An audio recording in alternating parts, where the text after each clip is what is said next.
Bonsoir à toutes et à tous. Bienvenue à notre réunion de prière et de lecture du 10 février 2022.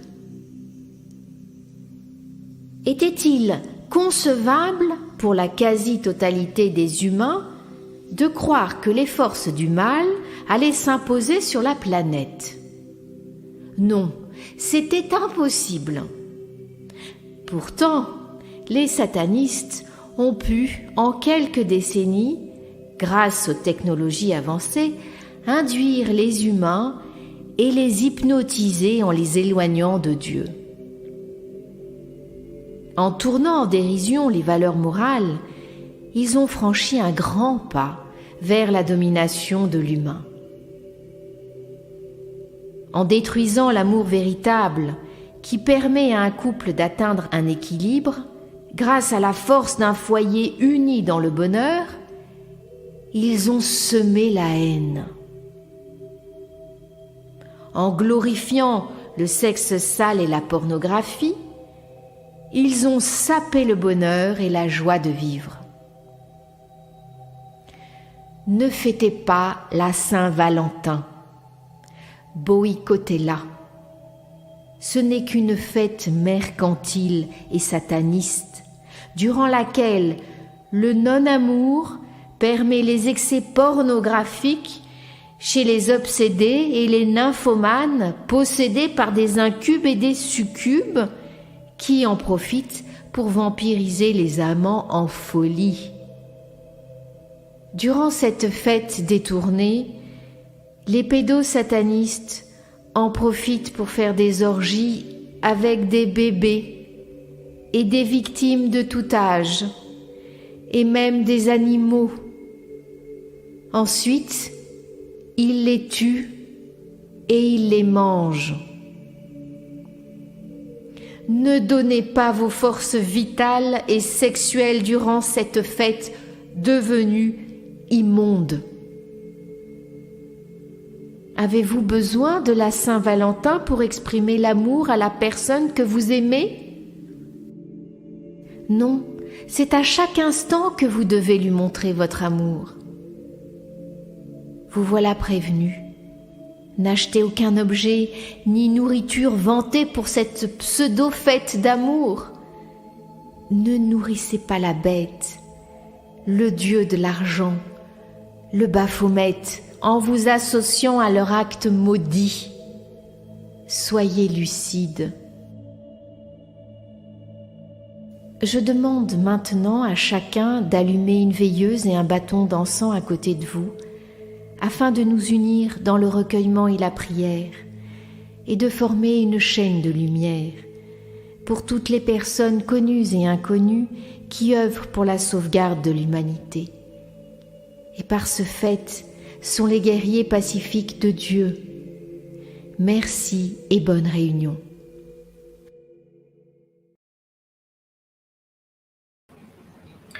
Que la flamme de cette bougie illumine le cœur de tous les hommes. Amen.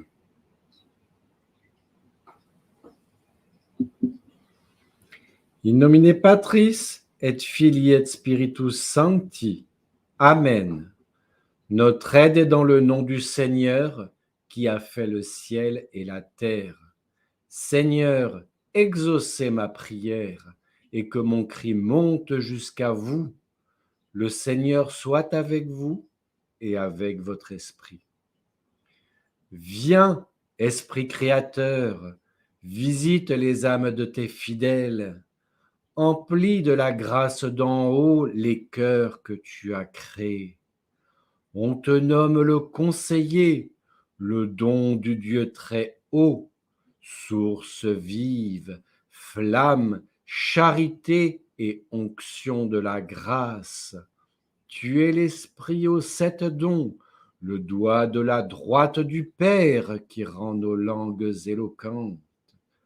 Allume ta clarté en nos âmes, emplis d'amour nos cœurs et fortifie nos faibles corps de ta vigueur éternelle.